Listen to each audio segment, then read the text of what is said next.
Hello everyone, welcome to IT expert सेरा। My name is Shrikant और आज हम पढ़ेंगे एक और इम्पोर्टेंट इंटरव्यू क्वेश्चन।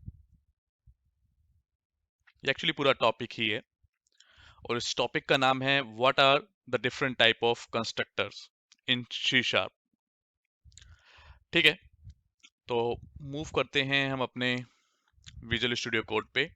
ये मैंने एक स्टूडेंट क्लास बनाई हुई है और कंस्ट्रक्टर टॉपिक पे आने से पहले एक मैं आपको सिंपल कंसेप्ट बताता हूँ कि जैसे आपके पास एक क्लास है, इसके अंदर कुछ भी डाटा मेंबर या डाटा फंक्शन है। अभी फिलहाल मैंने दो वेरिएबल बनाए हुए हैं जो कि पब्लिक है। अगर इस क्लास के इन डाटा मेंबर, डाटा फंक्शन या फिर फिलहाल इन वेरिएबल को एक्सेस करना हो दूसरी क्लास से, तो मुझे उस क्लास का ऑब्जेक्ट बनाना पड़ेगा लाइक दिस।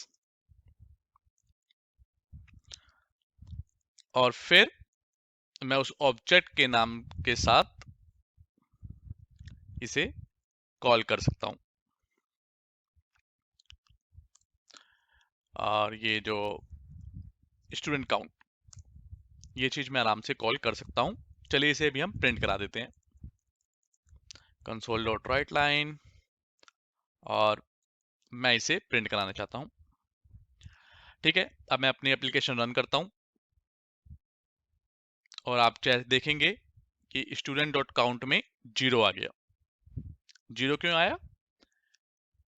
क्योंकि मैंने कोई भी वैल्यू इसमें सेट नहीं की थी और by default integer data type की जो डिफॉल्ट वैल्यू होती है वो 0 होती है। ठीक है, अब हमारे पास सिनेरियो ये है कि मैं ये वैल्यू 0 नहीं चाहता। मैं चाहता हूं कि जब भी मैं ऑब्जेक्ट बनाऊं तो जो भी मेरे डाटा मेंबर या डाटा फंक्शन उस क्लास में हैं उनकी कुछ डिफॉल्ट वैल्यू सेट होकर आए। डिफॉल्ट वैल्यू 0 ना हो या फिर जो डाटा टाइप की डिफॉल्ट वैल्यू है वो ना हो। मैं चाहता हूं कि इसकी वैल्यू, मुझे जैसे ही मैं ऑब्जेक्ट बनाऊं, मुझे इसकी वैल्यू 10 मिलनी चाहिए। तो डॉटनेट या फिर सी शार्प में डिफॉल्ट वैल्यू सेट करने के लिए कंस्ट्रक्टर बनाया गया। सो कंस्ट्रक्टर एक स्पेशल मेथड है जिसका हम use basically default value of variables set करने के लिए करते हैं। ठीक है, तो आप कैसे बनाएंगे?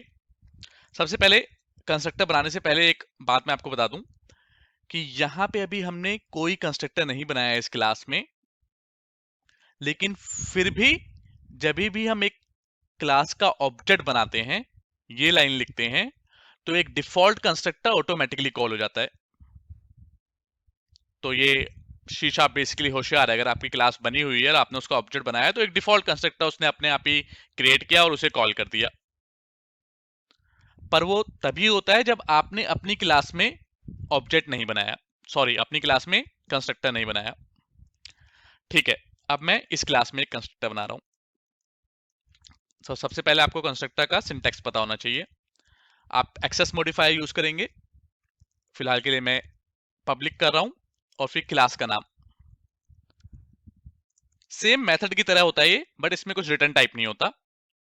और जो इसका सिंटैक्स है वो ये मैंडेटरी है कि आगे एक्सेस मॉडिफायर और जो नाम होगा वो क्लास का ही नाम होगा। आप अपनी मर्जी से कोई नाम नहीं दे सकते। और जैसे मैंने कहा है कि इसका काम क्या होगा, डिफॉल्ट वैल्यू सेट करना, तो हम डिफॉल्ट वैल्यू इसकी क्या सेट कर देते हैं अपने वेरिएबल की, जो कि इंटीजर टाइप का है 10। तो अब देखिए, मैंने यहां पे कोई कोड चेंज नहीं किया, मैंने सिंपल उस क्लास का ऑब्जेक्ट बनाया है। यहां पे क्या कर रहा हूं, ऑब्जेक्ट क्रिएट कर रहा हूं। और अब मैं जब कॉल करता हूं सेम वेरिएबल, पब्लिक वेरिएबल, तो वैल्यू मुझे 10 मिल रही है, राइट? सो ये हमारा दो चीज मैंने आपको क्लियर कर दी। पहला मैंने सिंटैक्स बता दिया कि एक्सेस मॉडिफायर, फिर class name, and then method की तरह ही ब्रैकेट ओपन एंड क्लोज, और फिर कर्ली ब्रैकेट के अंदर जो भी आपको कोड लिखना है वो कोड लिखिए। और दूसरी चीज मैंने क्या बता दी आपको कि constructor does not have return type and it is used to set default value of variables. देखिए, इसका कोई यहां पे रिटर्न टाइप नहीं है और ये डिफॉल्ट वैल्यू सेट करने के काम आ रहा है। ठीक है, अब नेक्स्ट क्वेश्चन यहां से आता है कि आपने तो यहां पे हार्ड कोडेड 10 वैल्यू दे दी है, क्या हम पैरामीटर में भी पास कर सकते हैं ये वैल्यू? कि जो बंदा अभी तो यहाँ पे कोई भी ऑब्जेक्ट बनाएगा तो उसे डिफॉल्ट वैल्यू 10 ही मिलेगी, पर मैं चाहता हूं कि ऐसा ना हो, मैं ऑब्जेक्ट बनाते वक्त डिसाइड करूं कि मुझे डिफॉल्ट वैल्यू क्या सेट करनी है। तो वो कैसे होगा? इसको बोलते हैं डिफॉल्ट कंस्ट्रक्टर। ठीक है, तो इसका आंसर है कि हाँ वो भी हो सकता है, उसके लिए आपको पैरामीटराइज कंस्ट्रक्टर बनाना पड़ेगा। ठीक है, तो वो क्या है? वो भी सेम ऐसे ही उसका सिंटेक्स लिखा जाएगा। इट जस्ट जैसे पैरामीटराइज मेथड होते हैं तो आप ब्रैकेट में उस पैरामीटर का नाम दे देते हैं, वैसे ही यहां पे पैरामीटराइज्ड कंस्ट्रक्टर हो जाएगा। और अब आप ये डिफॉल्ट वैल्यू यहां पे सेट कर देंगे, कंट्रोल एस। अब मैं जाऊंगा यहां पे जो भी वैल्यू सेट करूंगा, अगर मैंने 50 डाला तो इस बार डिफॉल्ट वैल्यू मुझे 50 मिलेगी, ना कि 10। देखिए मुझे 50 मिली। ठीक है, अब आपका क्वेश्चन ये हो सकता है कि यहां पे तो हमने 10 भी लिखा हुआ है, तो जब ऑब्जेक्ट बना तो उसने डिफॉल्ट वाले कंस्ट्रक्टर को कॉल क्यों नहीं किया, पैरामीटराइज्ड वाले कंस्ट्रक्टर को कॉल क्यों किया? तो उसका आंसर ये है कि जब भी आप ऑब्जेक्ट बनाओगे तो सिर्फ और सिर्फ एक कंस्ट्रक्टर कॉल होगा। अगर आपने उसके अंदर कोई भी पैरामीटर की वैल्यू नहीं दी तब तो डिफॉल्ट कंस्ट्रक्टर कॉल होगा, और अगर कोई वैल्यू सेट कर दी है तो पैरामीटराइज्ड कंस्ट्रक्टर कॉल होगा। चलिए इसे प्रूफ करके देखते हैं।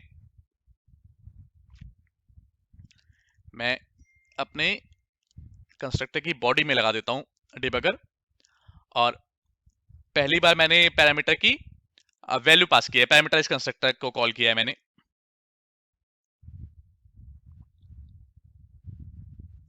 F11 करता हूं फंक्शन के साथ, तो ये गया पैरामीटराइज्ड कंस्ट्रक्टर में और इसने वैल्यू सेट कर दी, और जो भी वैल्यू सेट करेगा वो हमें दिख जाएगा। 70 दिख गया। अगर यही मैंने विदाउट पैरामीटर पास किया होता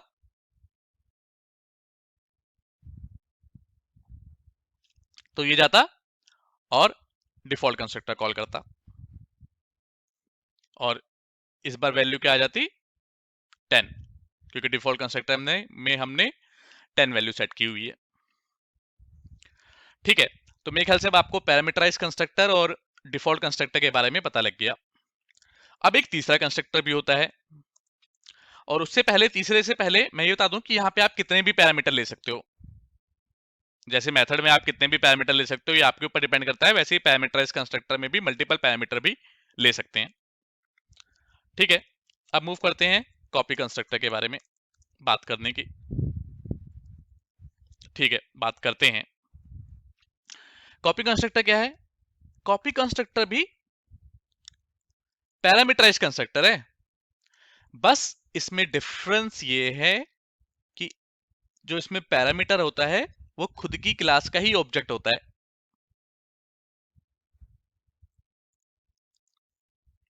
अब यहां पे मुझे सेट करना होगा तो मैं क्या कैसे कर दूंगा इसे, student dot student count.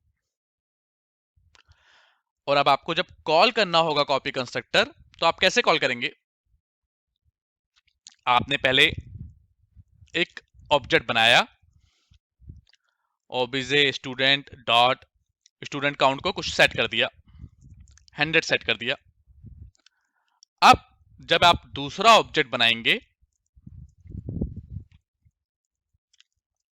Equal to new student, तो यहां पे जो आप पास करेंगे वो पहला ऑब्जेक्ट पास कर देंगे। तो आपने जो भी वैल्यू यहां पे सेट कर रखी होगी, जब आप सेकंड ऑब्जेक्ट से वो पैरामीटर कॉल करेंगे तो वही वैल्यू आपको यहां पे मिल जाएगी।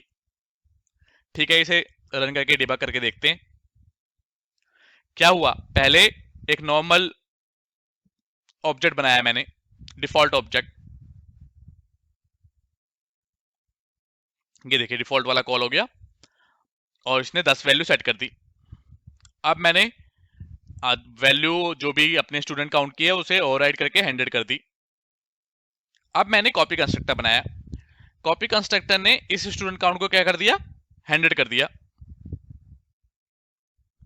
और अब मैं प्रिंट ओबीजे स्टूडेंट 2 वाले स्टूडेंट काउंट को करा रहा हूं, तो भी जो मेरी वैल्यू आएगी 100 आएगी। क्यों? क्योंकि कॉपी कंस्ट्रक्टर ने जो भी वैल्यू यहां पे लिखी थी उसे कॉपी कर दिया। और इसका यूज कहां पे होता है? तो अभी तो आपको यहां पे सिर्फ एक वेरिएबल दिख रहा होगा, तो आपको लग रहा है यार एक ही वेरिएबल है, इसी में क्यों ना हम सेट कर दें। हम ये दूसरा ऑब्जेक्ट बना के उसमें पहले सेट कर रहे हैं फिर यहाँ पे भेज रहे हैं।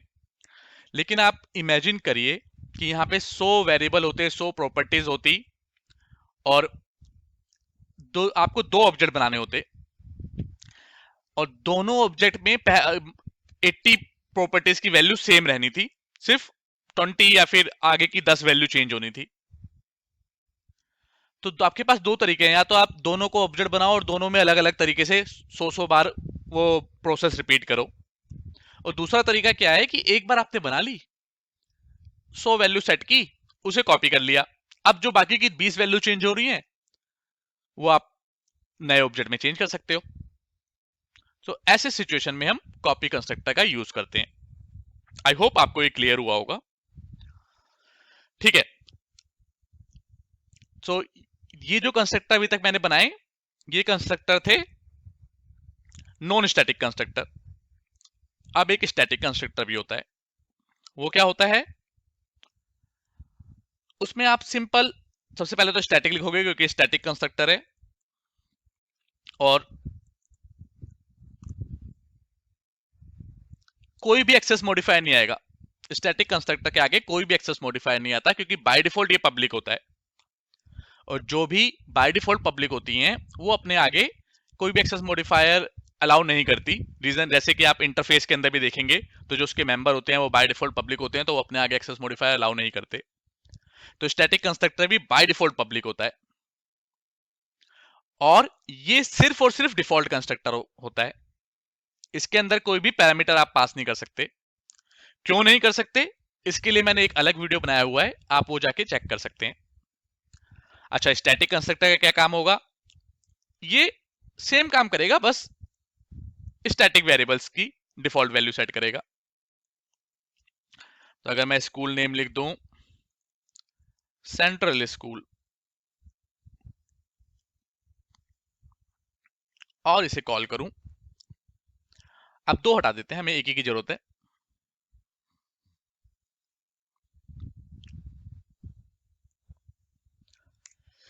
ठीक है, और अब देखिए ये कॉल कैसे हो रहा है। मैंने नॉर्मल एक डिफॉल्ट ऑब्जेक्ट का बनाया है विद अ डिफॉल्ट कंस्ट्रक्टर।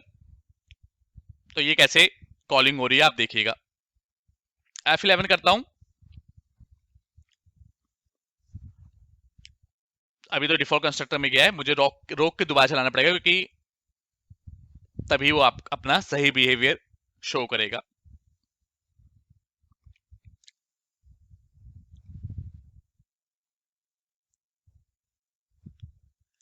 ठीक है, तो इसमें आप ये तो नॉर्मल मैंने कंस्ट्रक्टर बनाया हुआ है और ये ओबीजे स्टूडेंट काउंट दिखा रहा हूं। तो वही डिफॉल्ट कंस्ट्रक्टर 10 वैल्यू इसने सेट कर दी। लेकिन क्योंकि मेरी क्लास में एक स्टैटिक कंस्ट्रक्टर भी है और जैसे ही मैं यहां पे डिबगर लगाऊंगा तो अब देखिए क्या बिहेवियर आपको दिखेगा। वो बिहेवियर ये है कि जैसे ही आप कोई भी ऑब्जेक्ट बनाएंगे, नो मैटर वो डिफॉल्ट हो, पैरामीटराइज्ड हो या कॉपी कंस्ट्रक्टर का ऑब्जेक्ट हो, कोई सा भी ऑब्जेक्ट आप बनाएंगे उस क्लास का, आप जैसे ही उसे F11 करेंगे तो पहले स्टैटिक कंस्ट्रक्टर कॉल होगा, वैल्यू सेट करेगा, उसके बाद नॉन स्टैटिक कंस्ट्रक्टर। और फिर क्योंकि अभी हम उसकी वैल्यू दिखा नहीं रहे, खाली 10 दिखा रहे हैं, तो इसलिए 10 शो हो रहा है। और अगर हम चाहें तो दूसरी वैल्यू भी प्रिंट करा सकते हैं। तो एक तरीका तो ये है स्टैटिक कंस्ट्रक्टर कॉल करने का कि आप कोई भी पहला ऑब्जेक्ट क्रिएट कर लो, वो आपका स्टैटिक कंस्ट्रक्टर कॉल कर देगा। और दूसरा तरीका क्या है कि आप क्लास नेम के साथ कॉल कर ली, क्लास नेम के साथ सीधा वेरिएबल को कॉल कर ली।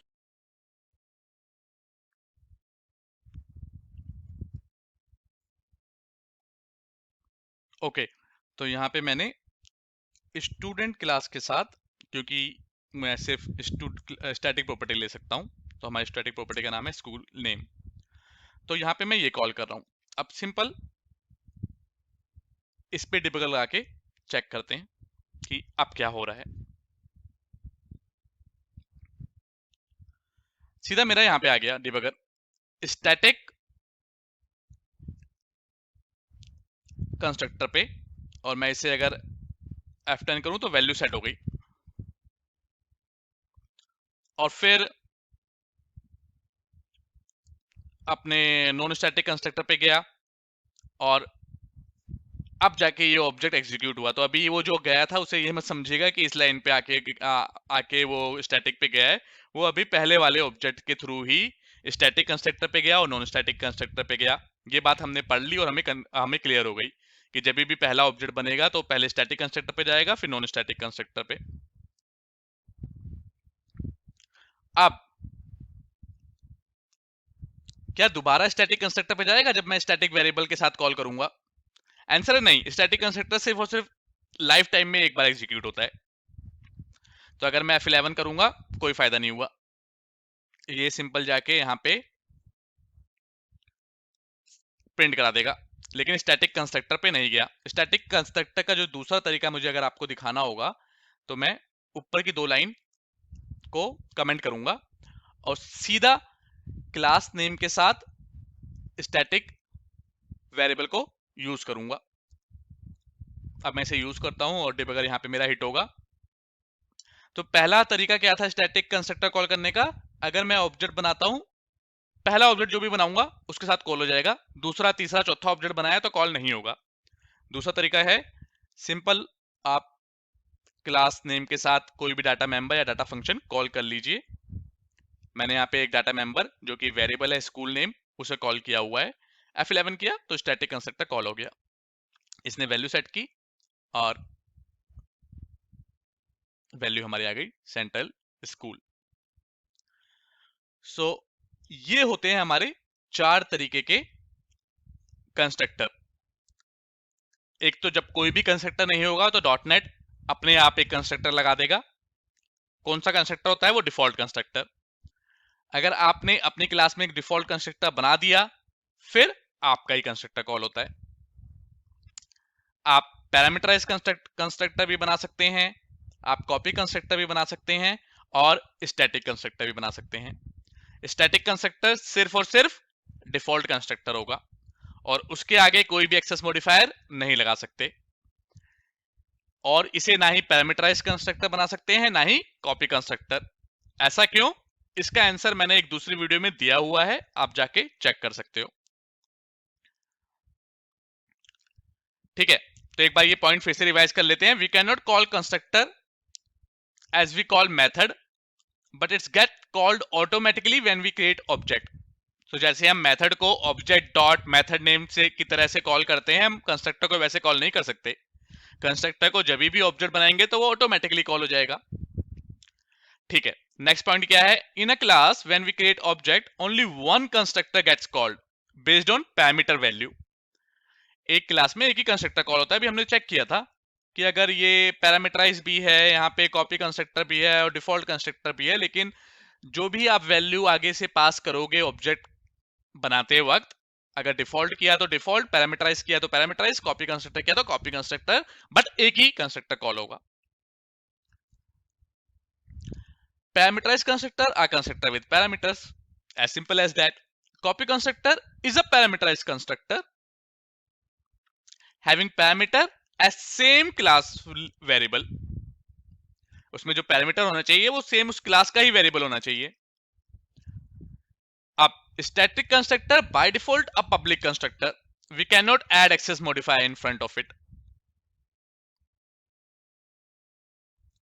Static constructor will be called only once when we create first object or we use any static data member or data function of that class. Last point, We cannot create static constructor as parameterized or copy constructor. Static constructor will always be a default constructor. ठीक है, अब interview में आपसे किस तरह से question पूछे जाते हैं वो मैं आपको बता देता हूं। पहले तो आपको ये सारे क्लियर होने चाहिए।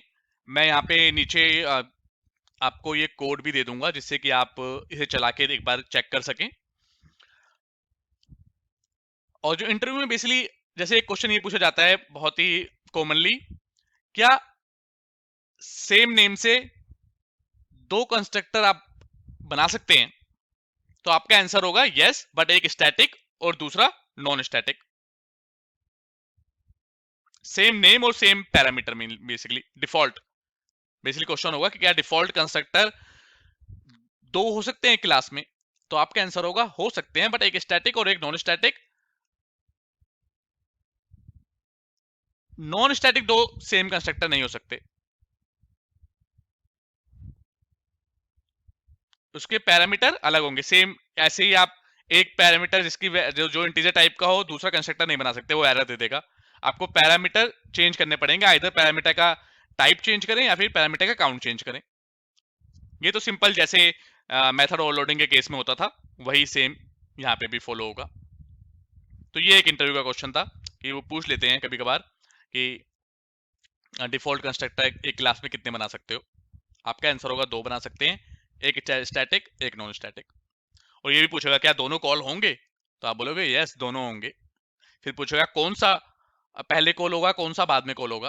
तो आप कहोगे पहले स्टैटिक कंस्ट्रक्टर कॉल होगा फिर नॉन स्टैटिक कंस्ट्रक्टर कॉल होगा। So that's it for today's video.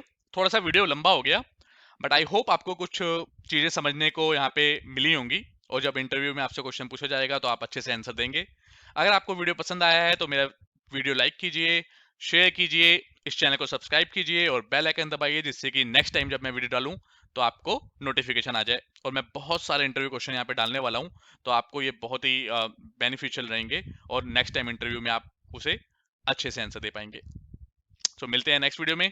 Till then bye bye, take care.